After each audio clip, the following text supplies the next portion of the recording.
Narito na ang programang One Nutrition, One Nation. Talakayan at balitaang pangnutrisyon at pangkalusugan ng bayan. Napapakinggan tuwing Miyerkules, alas 3 hanggang alas 4 ng hapon sa bilang ito.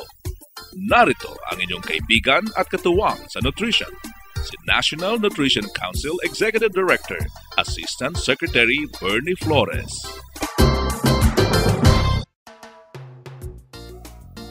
Isang masaya at masustansyang Miyerkules ng hapon sa lahat ng mga listener ng One Nutrition, One Nation mula Luzon, Visayas at Mindanao. Ito po si ASEC Bernie Flores muli mula sa tanggapan ng National Nutrition Council ng Department of Health sa Taguig City. Miyerkules na naman po ng hapon at ang ibig sabihin nito, isang oras na naman ng masustansya at makabuluhang kwentuhan ang hatid namin sa inyo. Last week, pinag-usapan natin ang food safety. Kung paano natin mapapanatiling ligtas ang ating mga pagkain at kung paano tayo makakaiwas sa mga sakit na posible nating makuha mula sa mga di ligtas na pagkain. Para sa ngayong hapon naman ay pag-uusapan natin ang isang national program, ang tinatawag na food fortification at ano ang magandang naidudulot nito sa ating mga katawan. Siyempre, isi-share ng ating guest speaker ngayong hapon ang kanyang nalalaman tungkol dito. Kukumustahin din natin ang isa nating Nutriskwela radio station na mula sa Isabela City, Basilan, ang 97.5 MHz FM na Radyo Komunidad. Pati na rin kukumustahin natin ang ating National Nutrition Council Regional Office for the Autonomous Region in Muslim Mindanao. Ang ating Nutrition Program Coordinator doon ay si Dr. Eloisa Guzman. Kaya naman huwag kayong bibitiw at magbabalik ang One Nutrition, One Nation. One Nutrition, One Nation. Alam niyo ba na mahirap at magastos sa magkasakit sa puso, diabetes at cancer? Para manatiling healthy, iwasan ang pagkain sagana sa asukal, taba, mantika at asin. Palaging basahin ang etiketa ng mga produktong pagkain para malaman ang taglay ng kalorya, taba, asin at asukal ng mga ito. Wastong Nutrisyon. Alamin, gawin at palaganapin. Isang paaralang hatid ng National Nutrition Council ng Department of Health. One Nutrition, One Nation. Nakatutok pa din kayo sa ating programang One Nutrition, One Nation. At kanina ay nabanggit ko na makikipagkumustahan tayo sa ating Nutriskwela radio station mula sa Isabela City na nasa lalawigan ng Basilan. Ang Isabela City po, although nasa lalawigan ng Basilan, ay hindi kasama sa Autonomous Region in Muslim Mindanao. Ngunit ang lalawigan ng Basilan mismo ay kasama sa Autonomous Region in Muslim Mindanao. So medyo medyo unique ang kanilang position. Anyway, kasama natin sa kabilang linya ng telepono ang officer in charge ng Radyo Komunidad 97.5 MHz FM, isa po sa mga community radio stations na kasapi sa ating Nutriskwela Community Radio Program.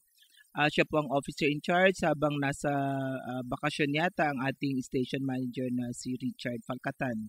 Kumusta naman po Mr. Jason Arcan at masustansyang hapon sa inyo at sa lahat ng ating kababayan na nakikinig sa ating One Nutrition, One Nation program. Magandang hapon po Ma'am Bernie. Buenas tardes po sa inyo Ma'am Bernie. Buenas tardes din sa ating mga kaibigan dyan sa Isabela City. Kumusta din sa ating napakaganda at napakabait, medyo matapang din na Mayor Sherilyn Santos Akbar. Still energetic pa rin po ang ating Deputy Mayor po dito sa sulat ng Isabela, Ma'am Bernie, at saka napaka-active po sa lahat ng mga proyekto po dito po sa Isabela City. Oo nga, namomonitor ko yan kasi napakasipag din yung mag-post sa Facebook. Tama po Ma'am Bernie. Oo, kumusta rin kay Dr. Emmanuel Tan, ang ating chairman ng ating Community Radio Council at lahat ng mga bumubuo sa ating station ng Radio Komunidad. Ayan po siya, Dr. Emmanuel Tan, ang ating chairman po dito sa Radio Council. Napaka-active din po in terms of yun sa UCI po, ma'am, in terms kung may emergency po, nandun po kaagad sila. Oo, and then po, ma'am, dito po naman po sa 97.5 Radyo Komunidad ni Isabela City, getting stronger pa rin po, ma'am. Ang dami na po talagang nakikinig po sa atin dito ngayon. Talaga? Oo, Yes kumusta po, rin ma'am. pala kay Dr. Philip, Kay Dr. Philip Tan. Doon naman sa namomonitor ko pati mga bagong truck ng bombero, lahat ng iyong mga nangyayari diyan mula sa maliit na sunog hanggang sa medyo malaki, yung mga events at saka developments. Ang dami mga activities and programs, nakakalula. Tuwan-tuwa Tama po ako. talaga po, ma'am.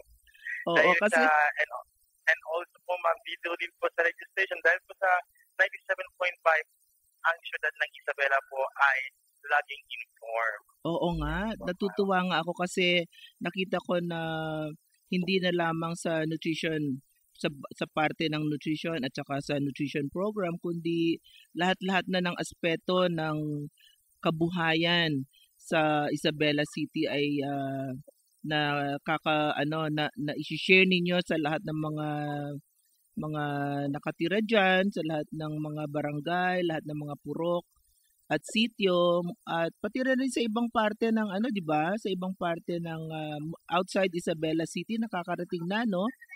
Ang Opo, ma'am. ating broadcast. Some parts of Zamboanga City, nakakarating na po kami, ma'am. Oo. Ay, meron ba kayong mga ginawang pakulo? Kasi sabi mo kanina, ang ganda-ganda na, ang taas-taas na ng listenership ng radyo komunidad. Ano ba mga ginawa ninyo para na-achieve nyo yung increased listenership?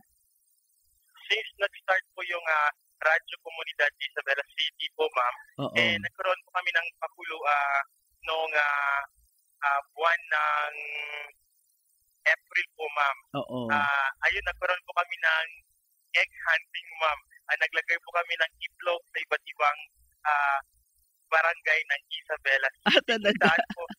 Yes po, ma'am. Kung saan po ang response po ay napakaganda po, ma'am. Marami pong naging masaya po kasi may preview po yun po, ma'am. Oo. Tapos nalaman nyo rin kung saan nakakarating yung inong broadcast. Tama po, ma'am. Imagine nyo pa, ma'am, sa 20 na itlog na nilagay namin, Oo. na bale 19 po nakuha po lahat, isa lang po ang nila. Ibig sabihin po, ma'am, talagang nakikinig sila dahil through Oo. radio, through sa aming station, ma'am, nagbibigay po kami on air yung mga clue po, ma'am, kung saan po namin nailagay. Oo. Yes po, ma'am. Oo. So isang araw lang 'yun nangyari? Opo, ma'am, isang araw lang po, ma'am. Isang araw tapos nakuha nila. Alin yung hindi nyo alin yung hindi nila nakita? Anong barangay? Ang hindi nila nakita, ma'am, some parts of Lapida kasi parang nakuha yata ng aso po, ma'am. Kasi Naunahan. kaya hindi po nakita mo kasi sa may halaman po namin yung nailagay, ma'am.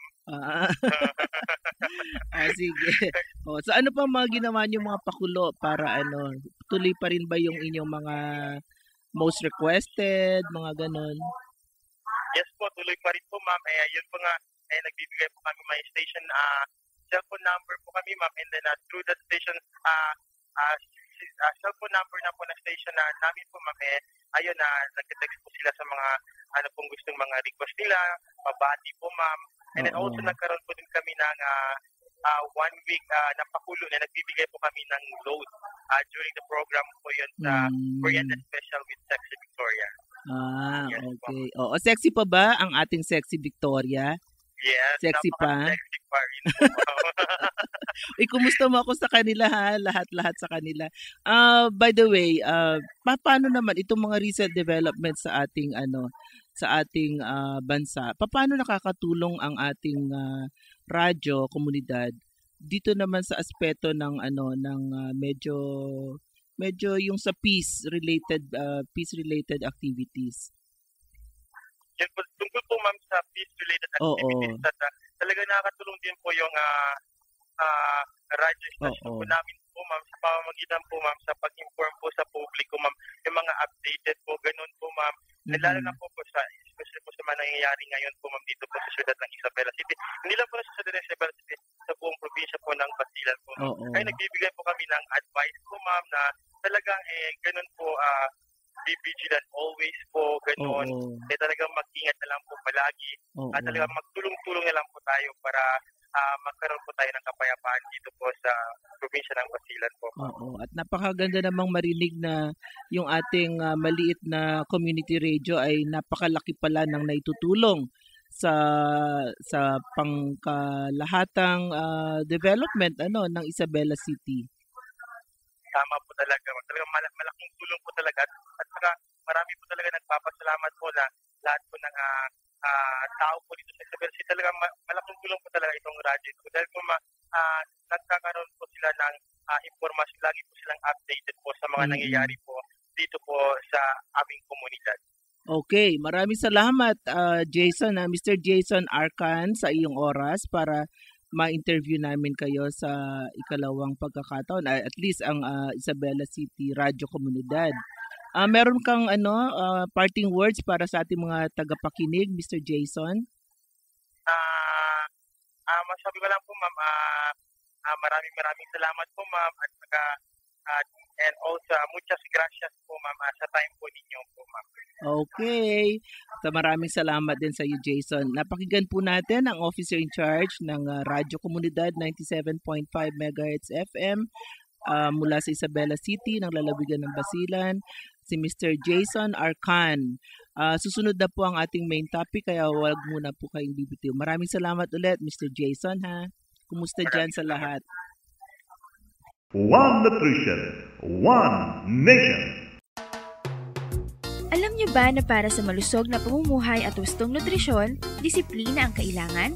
Dapat na mag-ehersisyo para sa malakas na resistensya at iwasan ang paninigarilyo at pag-inom ng alak upang ang kalusugan mo'y mapangalagaan. Wastong nutrisyon. Alamin, gawin at palaganapin.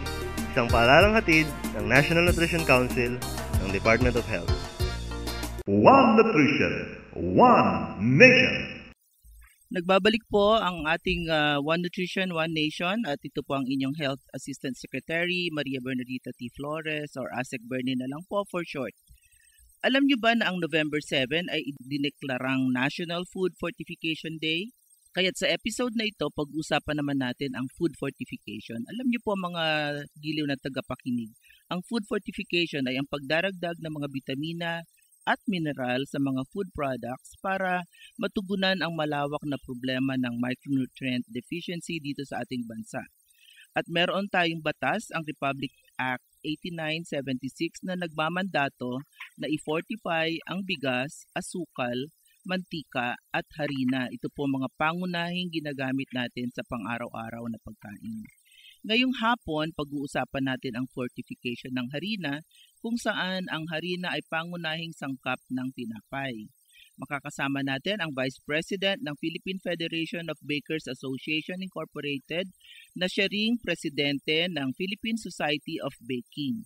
At siya po ay walang iba kundi si Mr. Chito Chavez. Magandang hapon, Mr. Chavez. Yes, opo. Magandang hapon po, Asek. O, sige po. So, bigyan nyo naman ng informasyon ng ating mga tagapakinig. Alam nyo po, napapakinggan kayo sa 15 Nutri-Eskwela community radio stations na in-establish ng National Nutrition Council doon para sa aming programang Promote Good Nutrition. At ito pong mga Nutri-Eskwela community radio stations na ito ay nandoon sa mga sa mga lugar na hindi masyadong naaabot ng ating mga commercial media or radio establishments, kaya mas marami pong makakarinig sa inyo outside Metro Manila nitong ating pag-uusapan. So, pumunta na po tayo sa meat ng ating usapan ngayong hapon. Paano po ba pinapatupad ng Philippine Federation of Bakers Association ang ating batas na RA 8976 na paggamit lamang ng fortified na harina sa mga baked products? Alam po ninyo, ito pong RA 8976 na ipinatutupad ng ating pamahalaan ay napakahalaga para sa mga panadero. Opo. Napakahalaga po na ang ating pandesal na kinakain araw-araw, ng ating mga loaf bread, ng ating mga tinapay is fortified. Alam po ninyo na ang harina ay napakahalagang ingredient sa ating tinapay at kinakailangan po na maging mabili ng mga panadero sa kanyang pagkuha o pagbili ng harina at siguraduhin ito na itong mga sangkap na ginagamit sa paggawa ng tinapay is fortified one. Unang-una ang harina, ang ating pong asukal, ang ating pong mantika. Ang mga sangkap pong ito, lalo na po ang ating asin, dapat po ito ay may fortification. Nang sa ganon ay ang ating tinapay na nagawa out of this is a fortified one, lalong-lalo na po ang pandesal na kung saan ito ang pangunahing tinapay na kinakain tuwing agahan. Oo nga po, talaga parang kinalakihan na natin ang pandesal sa ating hapagkainan sa almusal. Ano po? Yes po. Oo, pati na rin nga pati na rin na ang tawag dito, merienda, yung mga snacks sa hapon, nandun na rin yung mas marami na rin ang tinapay ngayon kaysa sa ating mga yung mga makalumang mga suman, mas marami na talaga ang market share ng ating tinapay. Totoo po yan. Totoo po. Opo. Dahil unti-unti po ang ating mga tao, lalo na po yung mga masyadong conscious sa kanyang pangangatawan, yung ating po mga kadalagahan, yung ating mga ina na nagiging conscious, yung mga health conscious, ay unti-unting nagsisipo sa pagkain ng tinapay, lalo na po yung tinapay na kung tawagin natin healthy bread. Okay. Noong pong nakaraang buwan, Mr. Chito, ay nilunsad ng Philippine Federation of Bakers Association kasama na ng Department of Trade and Industry yung Pinoy Pandesal. Ano po ba yung pagkakaiba nito sa regular na pandesal na nabibili sa tindahan o bakery? At paano po ito mabibili o makakabili ang ating mga kababayan ng Pinoy Pandesal? Unang-una pa, ito pong Pinoy Pandesal, isang proyekto ng Philbaking, ng Philippine Federation, ng Filipino-Chinese Baker Association, sa pamamagitan po ng Department of Trade and Industry. Ito po ay isang responsibilidad ng mga panadero na pagpapaglingkuran ang ating mga mamimili ng isang maayos at magandang tinapay, isang masustansyang tinapay. Sa pamamagitan po ng Pinoy Pandesal ay masisigurado natin na ito po ay isang balansyadong formula, hindi po masyadong napakataas ng asukal, hindi po mababa ang asin. Ang ginamit pong mantika dito ay maayos na mantika, particular po ang harinang ating ginagamit sa paggawa nito, at ang pricing po dito is very reasonable. Ito po ay mostly mabibili sa supermarket, nakapack, at ang kahalagahan po nito ay yung awareness ng tao sa pagkain na pandesal, na kung saan ang pandesal ay isang tinapay na makapilipino, at ang Pilipinas po ay masasabi natin na dito lang merong pandesal. So ang ibig sabihin niyo po, ang asin na ginamit doon ay iodized salt? Yes, opo. At yung kung meron man ng lard, ay fat, zero. Zero. Hindi po wala po tayo ng baboy, kundi ito po ay margarine ba? Yes, opo. Ganun po ang aming ginamit dyan. Tapos fortified din siya? Yes, ma'am. At ang mahalaga po dito ay yung standard formula na pare-pareho ang timbang, pare-pareho ang So, nag-training po kayo ng mga bakers? Yes, opo. Mula po pinakamalaking bakery, industrial bakery, to commercial bakery, to the smallest Pwede po bakery. masabi kung magkano ang isang pandesal lumalabas? 25 pesos po per pack of 10. Okay. Opo. Sige.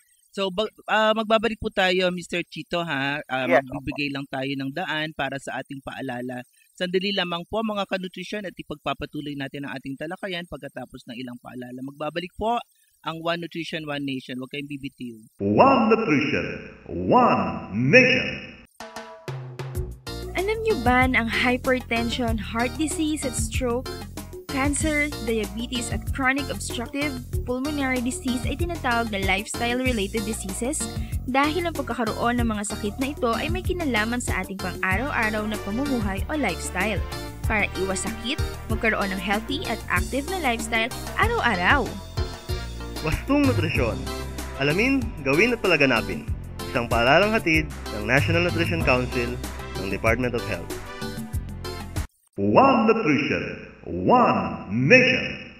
Nagbabalik po ang One Nutrition, One Nation at kasama pa po din natin ang presidente ng Philippine Federation of Bakers Association na si Mr. Chito Chavez, at ipagpapatuloy natin ang usapan tungkol dito sa napaka-importanteng programa ng pamahalaan, yun pong food fortification, specifically ang fortification ng ating mga baked products tulad ng paborito kong pandesal.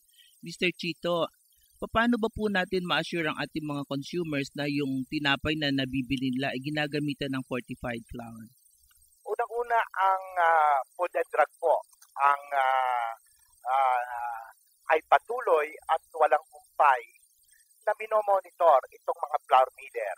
Tinitingnan po nito ang mga harina at hanggang sa bodega po ng mga panadero o ng mga bakery operator, ito po ay sinusundan ng ating Food ng and drug. ating Food and Drug Oo. Inspector. Oo. At Alam yung po ninyo, napakahalaga po nito, pero mas mahalaga po na maging responsable itong ating mga panadero na gumagamit ng harina na maging mapili sila sa paggamit ng mga harinang kanilang binibili sa paggawa ng tinapay upang magkaroon tayo ng assurance na ang pandesal o ang mga loaf bread at iba pang tinapay na ating binibili ay fortified one. Mr. Chito, di ba po yung parang seal, yung Sangka Pinoy seal ng Department of Health ay nakalagay dun sa, nilalagay pa po ba yun sa mga sako ng harina? Yan po ang tama. Oo. Tama po yan.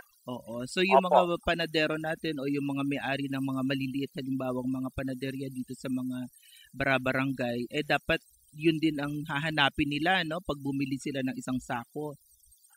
Napakahalaga po ng inyong sinabi dahil ito po ay isang bihikulo para magkaroon ng awareness o kaalaman ng ating mga panadero sa kaliblibang lugar ng ating bansa na kinakailangan na ang kanilang ginagamit na produkto ay isang uri ng produktong may kalidad at ito ay fortified one.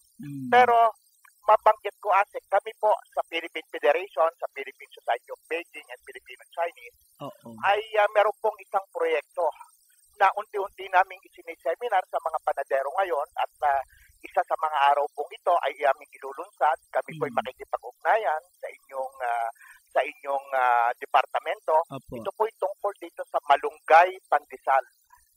Malunggay Squash pandesal. Oo.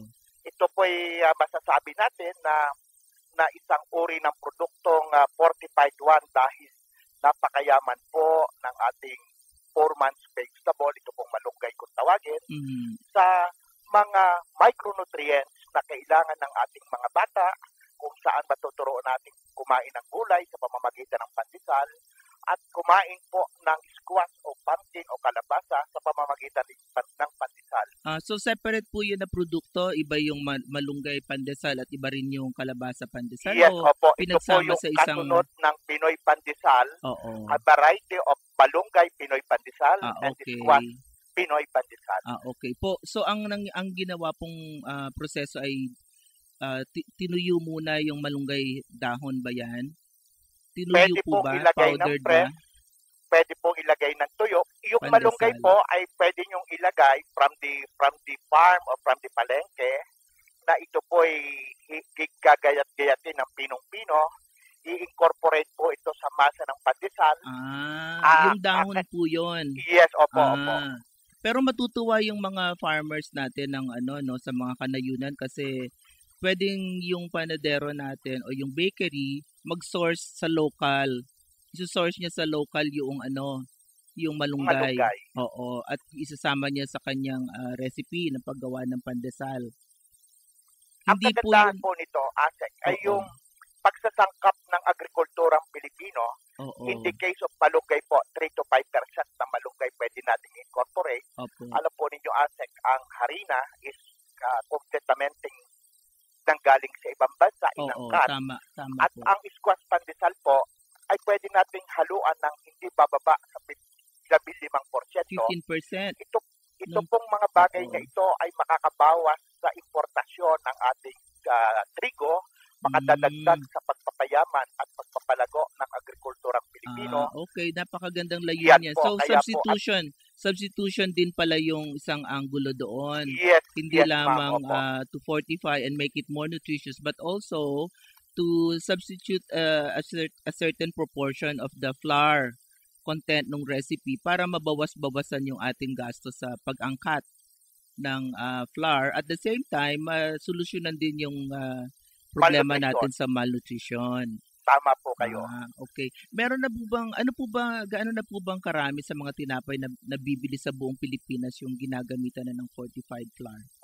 marami na po ang gumagamit ng mga halos lahat ng bakery ay nagpo-fortify. Okay. O kami po sa Fortification Act ng 8976, Opo. RA 8976. Alam niyo po ninyo, kami po mga panadero ay hindi nakakapaghalo ng mga vitamins, whether it is vitamin A or iodine sa aming mga paggawa ng tinapay. Umaasa lang po kami sa mga ingredients na dapat i-fortify. The problem is kapag nawala ang vitamin A sa bodega dahil na-expose sa sunlight o yung pagta-transport sa amin ay na-expose sa araw, ito po ay nababawasan o maaaring bumaba, naaapektuhan po ang ating fortification. Ngayon, minabuti po ng industriya ng tinapay sa pamamagitan po ng Philippine Society of Baking na ilunsad itong malunggay and squash pandesal. In this case po kahit papaano ay magkakaroon ng mga konting halong sangkap na vitamina at magkakaroon po ng isang maliit na pamamaraan kung paano matuturuan ang ating mga kabataan mula elementary sa kanilang masubaybayan sa kanilang paglaki na ang awareness sa pagkain ng gulay ay mapupunta sa pang-araw-araw na kinakain pandesal. Napaka-importante at napaka-maganda yung layunin ninyo. Kailan po ba ang lunsad? Kailan po ang ating launch? Ang amin pong nagiging suliranin sa ngayon ay yung pagtuturo sa industriya ng tinapay kung paano tuturuan ng bawat panadero. Ongoing pa po ba yung training? Nung pong nakaraang 24 and 25, kami po'y nag-seminar na. Nagbigay po kami ng seminar sa mga Batanggenyong panadero na gumagawa ng pandesal which dominate the pandesal industry. Kinausap po namin. At sa November 7 po, anniversary ng fortification, ay anniversary din po ng munting bayan ng Cuenca na manggagawa ng pandesal not only in Metro Manila but all throughout the country.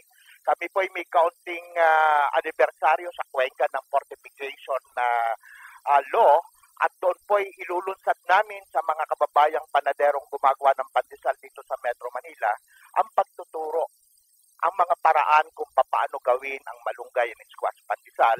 Kalisabay po nito ay tuturo din po namin yung Vita Bread. Meron pong isang sangkap na pag inihalo nyo sa tinapay is fortified na ang ating mga tinapay. At ganun din po ang healthy bread in the form of wheat pandesal. Napakadami pala ng inyong mga produkto na talagang makakatulong sa ating problema ng malnutrition. Siguro po sa mga susunod na pagkakataon ay kakausapin or magtatalakayan ulit tayo, Mr. Chito. Dahil maiksi lamang po ang ating panahon ngayong araw na ito. Pero siguro naman sa maikling panahon na ito ay marami ang mga listeners na napulot, nakaalaman tungkol sa fortified flour at pati yung mga bagong produkto na ilulunsad ninyo sa Cuenca nitong November 7. Pero hopefully ay ma-scale up or madami ang mga tumangkilik din ng mga panadero na mapadami natin yung mga panadero na mag-a-adapt nitong inyong bagong ilulunsad na produkto, ang malunggay, pandesal at ang squash or kalabasa pandesal. Baka po meron kayong parting words para sa ating mga listeners sa iba't ibang parte ng Pilipinas through our Nutri-Eskwela community radio stations. Nasa inyo po ang pagkakataon, Mr. Chito. Napakaiksi po ng ating parting statement. Gusto ko lang pong ipaabot sa ating mga nakikinig na ang layunin po ng industriya ng tinapay ay magkaroon ng isang malusog na tinapay para sa isang malusog na pamumuhay. Very good. Magandang parting words po yan. Maiksi pero effective. So muli ay maraming salamat, Mr. Chito Chavez, ang presidente po ng Philippine Federation of Bakers Association at siya rin pong president ng Philippine Society of Baking. Susunod na po ang ating karugtong pa na elements ng programa. Diyan lang po kayo, wag po kayong bibitaw. One Nutrition, One Nation. Alam niyo ba na mahalaga ang pagbili ng pinagyamang pagkain o fortified foods? Dahil sigurado ka sa dagdag sustansya nito, huwag kakaligtaang hanapin ng produktong may sangkap Pinoy o Diamond Seal. Wastong Nutrisyon. Alamin, gawin at palaganapin. Isang paalalang hatid ng National Nutrition Council ng Department of Health. one nutrition, one nation. Nakikinig pa rin po kayo sa ating programang One Nutrition, One Nation. At sa puntong ito, makakausap natin at makikipagbalitaan tayo sa ating Nutrition Program Coordinator ng National Nutrition Council mula sa Autonomous Region in Muslim Mindanao. Nakabase po siya sa Cotabato City. Siya po ay walang iba kundi si Dr. Eloisa Usman. Magandang hapon po, Dr. Loy. Magandang hapon naman po, ma'am. Oo. Gusto ko lang batiin yung sa aming... please. Oo, Assalamualaikum. Magandang hapon sa lahat. Okay. Dr. Loy Usman. Yes po, ma'am. Oo. Siguro bilang introduction, sabihin nyo naman po para sa ating mga tagapakinig, ano-ano ba yung mga lalawigan at mga lungsod na napapaloob sa Autonomous Region in Muslim Mindanao? Okay po. Ang ARMM ay mayroong 5 provinces at saka 2 cities. Ito po ang provinces ng number 1, Basilan, Tawi-Tawi, Sulu. Ito yung mga island provinces natin. Okay. Tapos sa mainland provinces, mayroon tayong 2. Okay. Maguindanao at saka Lanao Sur. Okay. And then, mayroon din tayong 2 cities. Ito yung Marawi City at saka Lamitan City po. Lamitan, oo. Ng Basilan po yun, ano po? Lamitan City ng Basilan? Ng Basilan po. So, Oo. component city siya ng Basilan kasi under pa rin sila sa Basilan. So, Okay. So, yung para po sa mga tagapakinig natin, para madali rin nating maalala yung island provinces, lalawigan ng ano nyo yun? Subasta. Sulu, Subasta Basilan, po, oo. Tawi-Tawi. yes. Opo. Subasta Tapos yan. Maguindanao at Lanao del Sur, kasama na ang Marawi City at Lamitan City. Okay. So yun po ang 7 kumbaga local government units comprising the Opo. Autonomous Region in Muslim Mindanao. Ito naman sa inyo. Oo. Kumusta naman po, Dr. Lloyd? Kasi usually pagka sinabing ARM o kaya lalo na dito sa Manila, ang impression na nakuha lagi ay naku, magulo, et cetera. Pero napakalaki rin namang bahagi ng buong napakalaking region ng Mindanao ang nandun sa ARM. At siguro kung meron man ng gulo-gulo ay hindi naman sa pangkalahatan. So, pakikwento naman po sa ating mga tagapakinig, ano po ba ang kalagayan ng ating mga kababayan dyan? Tapos, mag-zero in din tayo later, doon naman sa kalagayan nilang pang-nutrisyon. Doc Loy. Yung sa ating mga kababayan ay sa IRM ay umaasa pa rin sa reforma na ipapatupad ng ating Pangulong Aquino sa ARMM. Okay. Naghihintay po kami at umaasam-asang lalong-lalo na sa pangmatagalang kapayapaan sa Mindanao para maiwasan ang displacement o IDP na mangyayari from time to time kung walang long and lasting peace sa Mindanao. At More ito permanent ay peace. ito ang mga dahilan kung dadami ang IDP, malaking gasto, dadami na naman yung ma-displace, maapektuhan talaga ang nutrisyon. Oo. Ano po ba ngayon ang kumusta po ba? Paano po ba, ilan po ba ang tao, tapos mga ilan ang mga kabataan, tapos paano po nabubuhay? Yung doon naman sa mga hindi apektado ng paano po ba ang kabuhayan para maintindihan tayo lalo ng ating mga tagapakinig, Dr. Loy? Yung kabuhayan naman sa atin, mayroon yung programa sa lokal na pamahalaan natin. Mayroon yung mga program gaya sa Maguindanao, mayroong programa si Governor Manguda Dato na nagbibigay sila ng mga vegetable seeds sa ating mga nanay na para naman magamit kanilang parang program din ng yung gulayan sa paralan Pero nanggagaling ito sa government ni Governor Manguna Dato. Sa pamalang lokal Tapos na. meron din siyang supplemental feeding doon sa mga IDPs kasi meron pa tayong mga IDPs Na hindi pa nakakabalik sa kanilang mga bahay-bahay. every 3 months na naman ito. Yun ang kanila. Tapos meron din silang programang pamana na binibigay din sa mostly sa IDP, yung housing project. Opo. Although mumukuan lang ito, parang mga bahay kubo, pero at least may matirahan yung ating mga na-display. Pero hindi na sila... Yung sa mga magsasaka naman sa region, nagbibigay ang ating governor Adjong ng hundreds of tractors para doon sa mga magsasaka. Opo. Na makakatulong lalong-lalo na sa kanilang kabuhayan. Saang mga bandang bayan at lalawigan po ang pwedeng nagdi-distribute sila ng handheld tractors para sa mga farmers, Doc Loy? Sa Maguindanao, especially sa Maguindanao kasi doon yung malaking malawak displacement na nangyari noon. So yung budget nila, may malaki dito sa Maguindanao po, okay. Ma'am.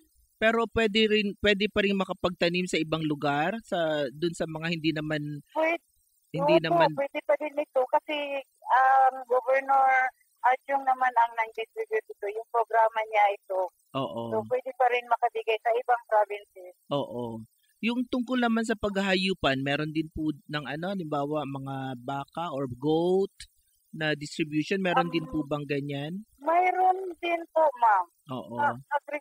Sa DAP naman po ito. ito. Sa agriculture and fisheries. Nagbibigay sila ng mga yung pato. Oo, adak. Oo. Dakery project. Kumusta naman po yung sa fishery sector? Kumusta yung alam ko noon meron sa Sulu at saka sa iba pang parte na yung seaweed culture, tuloy pa po ba yan?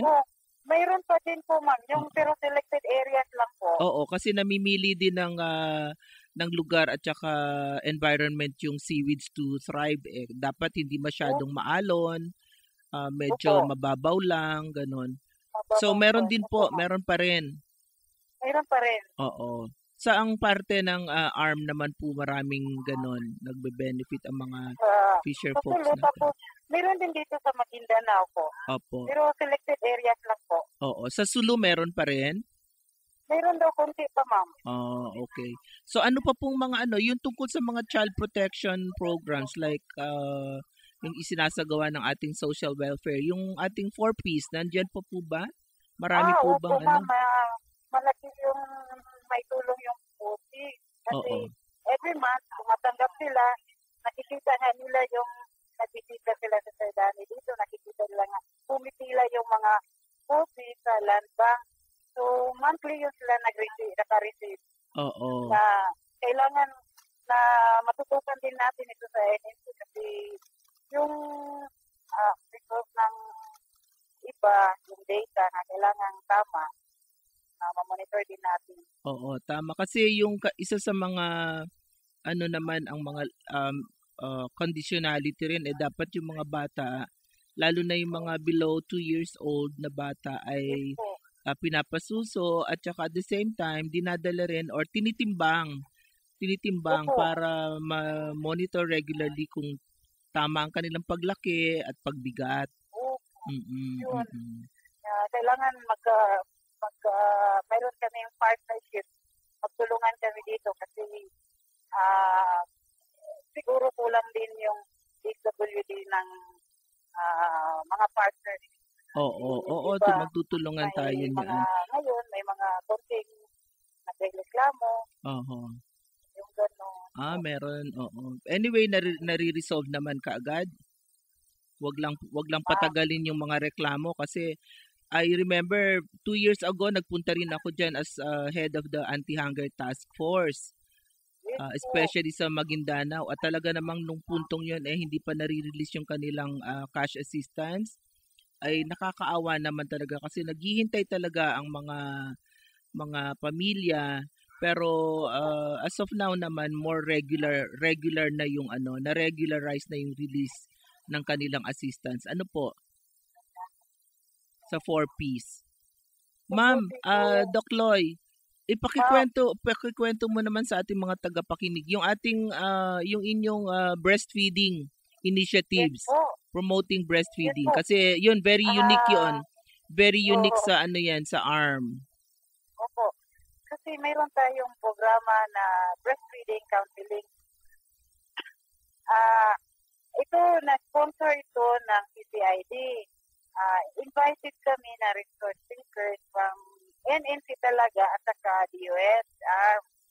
So ngayon, yung PCID, sponsored pala yun ng UNICEF.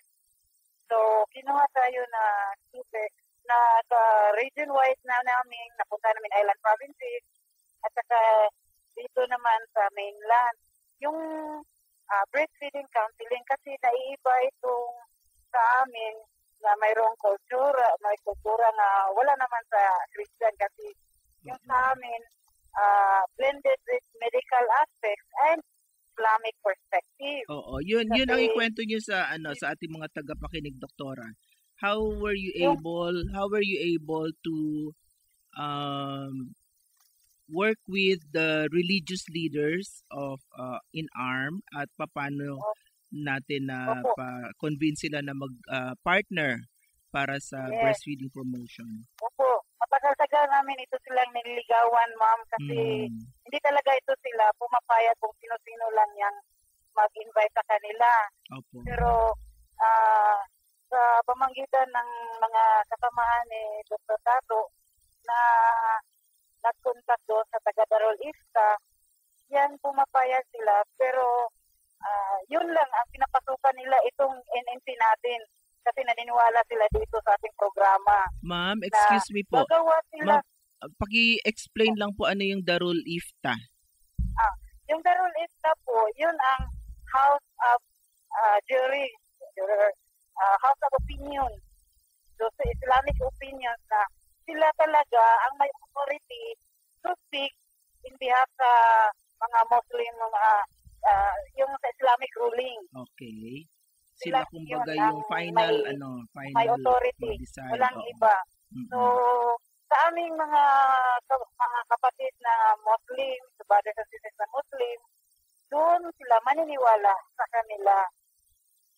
So, kaya tinatap namin sila na kasama namin sila pag-ikot at saka yung pagpuntuta about breastfeeding counseling. Nakuha namin yung mga Bangsamoro women, yung Nurul Salam, na yun ang mga mag-implement sa baba din, magtulong sa atin sa baba.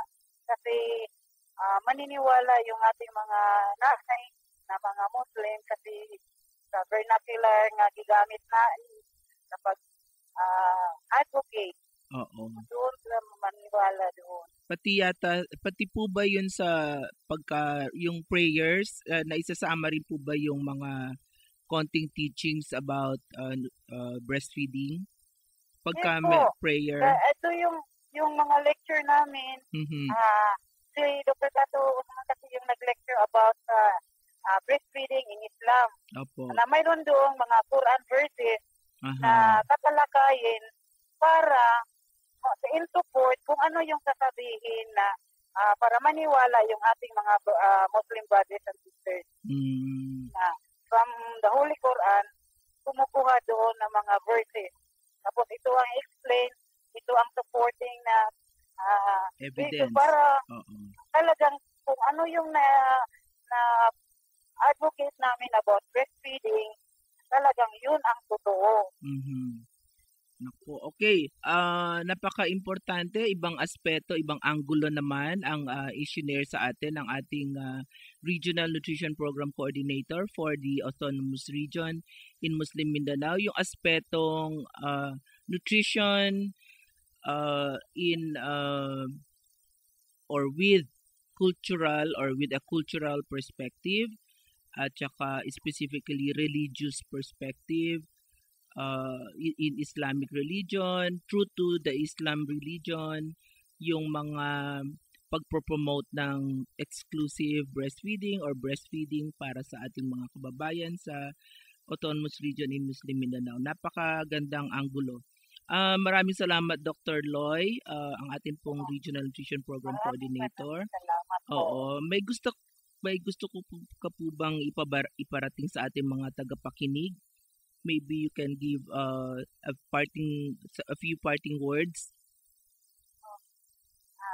Sa aming mga kababayan sa ARMM, sana pagpunan tayo para maibsan ang ating mga, lalong-lalo na yung ating kabataan at ang mga pregnant mothers na maibsan naman yung rate natin ng malnourished at saka yung maternal and infant mortality. Magtulong-tulungan tayo na kasi hindi ito kaya namin mag-isa.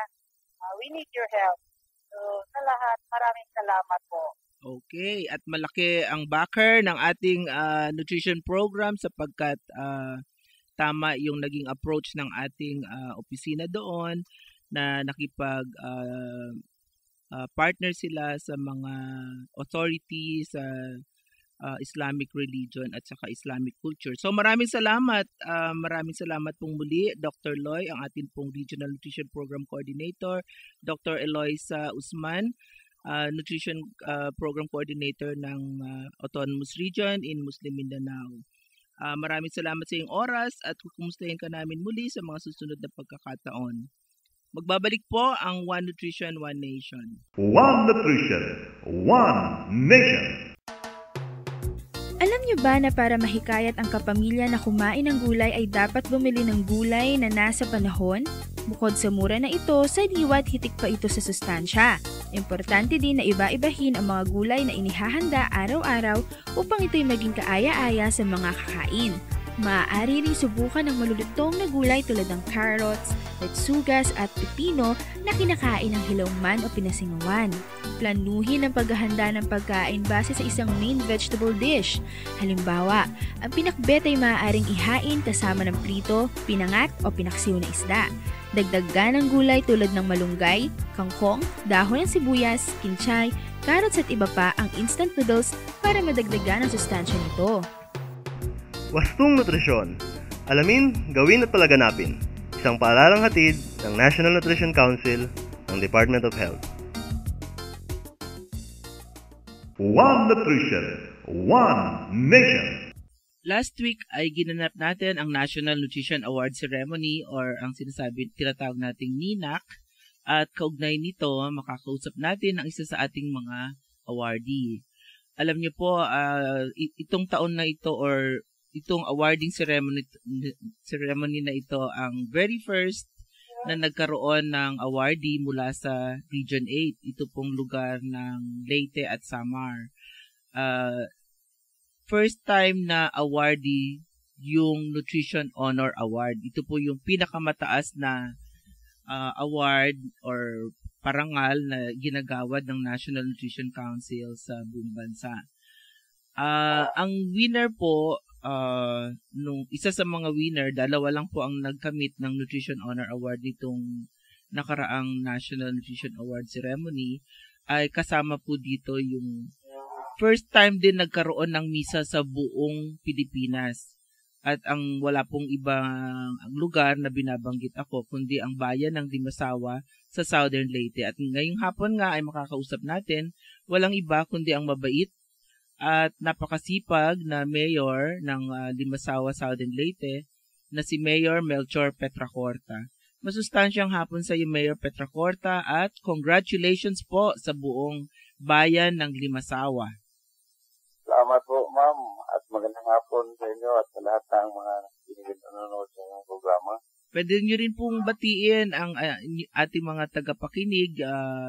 Alam nyo po, itong ating programang One Nutrition, One Nation ay naririnig sa 15 Nutri-Eskwela community radio stations in-establish ng National Nutrition Council. Sa iba't ibang lugar po yan ng Pilipinas at pati na rin sa buong mundo kasi may air tayo sa YouTube.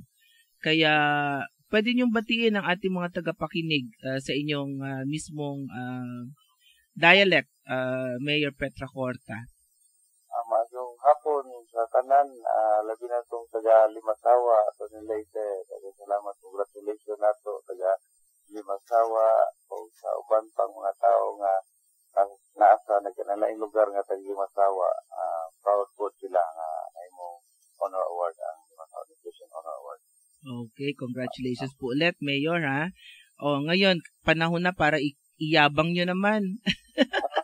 Iyabang nyo naman sa mga tagapakinig natin. Ano ba yung mga katangian at mga proyekto ng Limasawa kaya kayo nagkamit ng Nutrition Honor Award, yung pinakamataas na award sa nutrition? Marami po tayong ginagawa na sa ating bayan.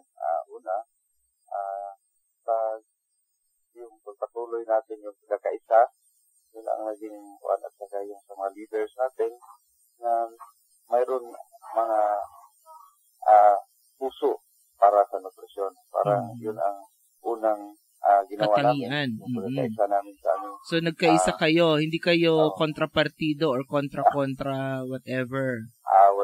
Hindi naman, pero kung may kontra man na partido, sinasabi ko sa nila, pero meeting ito ay hindi para man sa ating sarili, kundi para sa ating kababayan. Ang kontra lang yata doon, kantahan. O sige po, so nagkakaisa ang mga leader at mga kababayan ninyo at may puso sa nutrition. Ano pa po? Mayroon kaming mga programa, yung hindi nagkaisa na maglunsad ng iba't ibang mga programa para ma-improve our nutritional status to our people and to lower the prevalence of malnutrition among children. Sa taas gulay bawat bahay habang buhay. Gulay bawat bahay habang buhay. Yung kada tao magtanim ng gulay o magtanim ng prutas. Ang balita namin, Mayor, halaman ng bayan para sa kalusugan ng mamayan. Oo. Mayroon pang mga... Mayor, maputol lang kita sandali.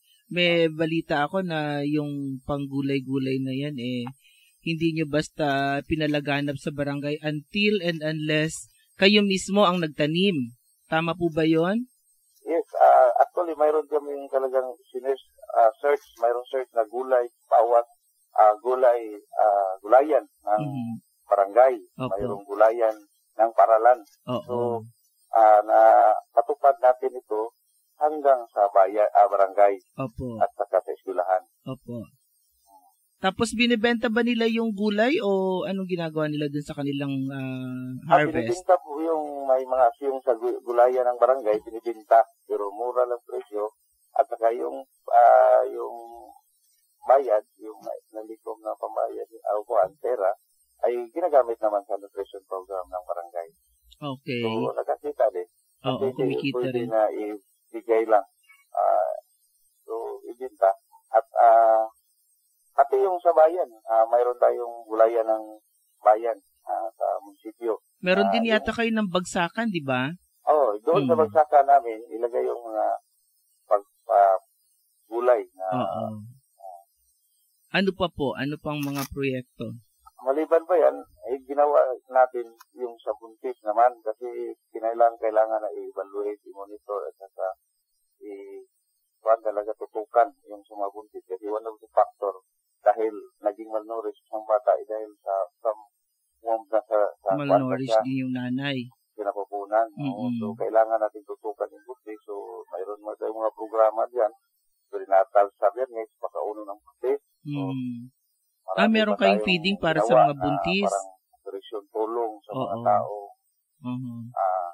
May malnourished para matingnan talaga yung kalusugan ng bawat. Yung hindi po malnourished, ano naman ang programa natin? Actually, yung lahat ng bata sa preventive. Binibigyan talaga natin ng mga vitamins at saka pamaraan kung paano even lectures and educational materials para maalam nila sa mga kabataan o sa mga mamamayan ng Limasawa. So, kahit hindi sila malnourished, in-educate namin. Katunayan, yung program natin ng pabasa ng nutrition o pabasa yung IYCF ay hanggang sa mga kababayan natin, sa mga tao dito, mga babae man o lalaki. Sa ibang lugar po kasi, Mayor, mga babae, mga nanay lang ang tina-target. Ano po yung pagkakaiba sa Limasawa? Pati na lalaki kasi naging part sila Kung minsan kasi yung mga babae walang trabaho, yung lalaki. At saka mas maganda na rin yung may kasama yung mag-asawa yung babae at lalaki dahil sa decision making sila. So mas maganda yung mayroon na kayong programa nga tatay ko kaagapay mo. Tatay ko kaagapay mo. Ang ganda. So nagmo-monitor din sila ng mga buntis. Yung sa naman po, sa health, anong mga special program ba kayong? Lahat ng yung sa health natin, pinapalakas. Anong una, ang ginawa natin, in-educate sa train yung mga health personnel, kasali na yung mga DHW, BNS, para masiguro natin na equip din sila bago sila palaganap natin sa mga tao. Para alam na ma-educate na sila, so sila na rin ang mag-educate sa kanilang sariling sektor na sinasakupan.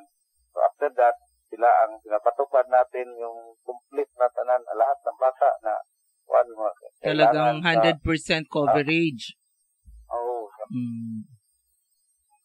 Meron na ba kayong naisip na bagong proyekto matapos yung panalo ninyo? May naisip ba kayo na bago naman?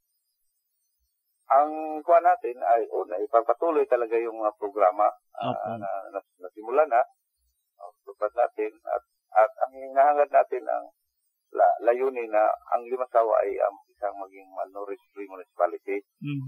Ngayon po ba? Ano po ba ang estado ngayon? Years from now, will focus more on massive food production, especially on the maintenance of home garden, provision of seedling, technical assistance, increased budget for the maternal and child care program. So, siyempre rin, i-provide natin more livelihood training para madagdagan yung kanilang mga income. So, ano ba pong source of livelihood nila, sir? Anong mga pinagkakakitaan ba doon? Yun na nga kailangan natin ipadagdagan pa kasi yung livelihood nila, yung pangingisda is hindi kasi all year round, mayroon minsan dahil sa panahon hindi makapaghanap buhay, so kailangan natin dito sa land naman natin palakasin yung food processing, kung anong mga pamaraan para maka-income. Kailangan din natin na yung enrollment ng PhilHealth na maging lahat ng tao.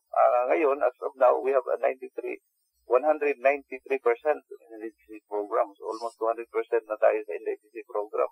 Napalakas pa natin na yung lahat ng tao maging PhilHealth member at saka gagawin lang natin siguro. Ito rin ang bagong iniisip na programa na i-implement na magawa ng isang pilot barangay na kung hindi makaya sa aming budget, kailangan mag-counterpart yung household, yung para dun sa mga naman to, sa medyo nakakaangat naman.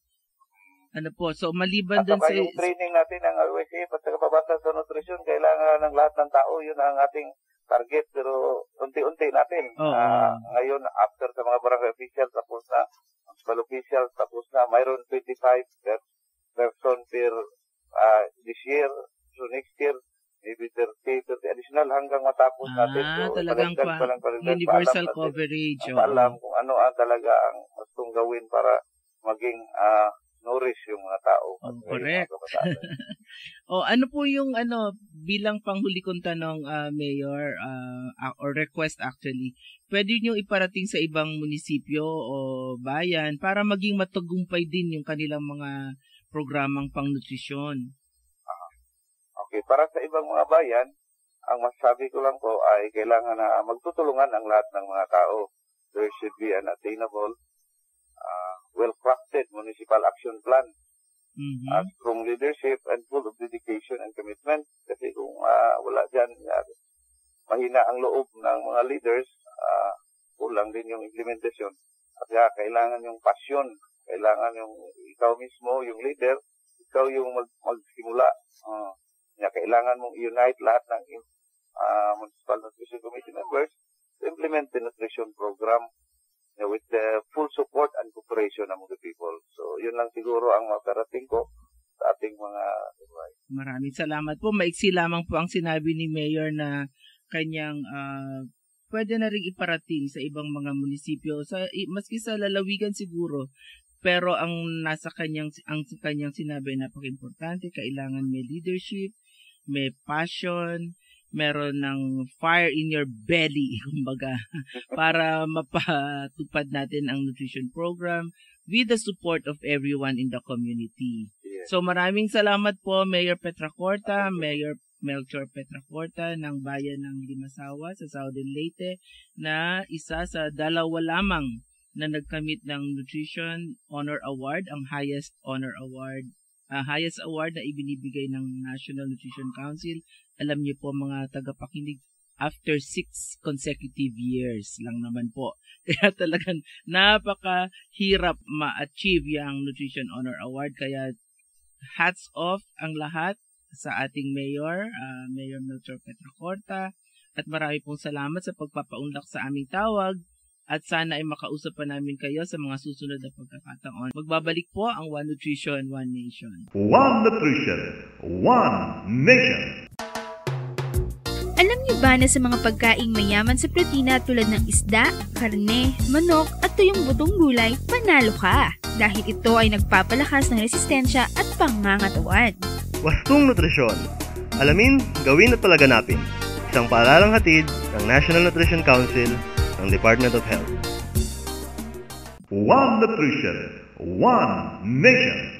Maraming salamat sa ating mga naging guest ngayong hapon na ito. Kay Mr. Chito Chavez, ang President ng Philippine Federation of Bakers Association, na siya ring President ng Philippine Society of Baking.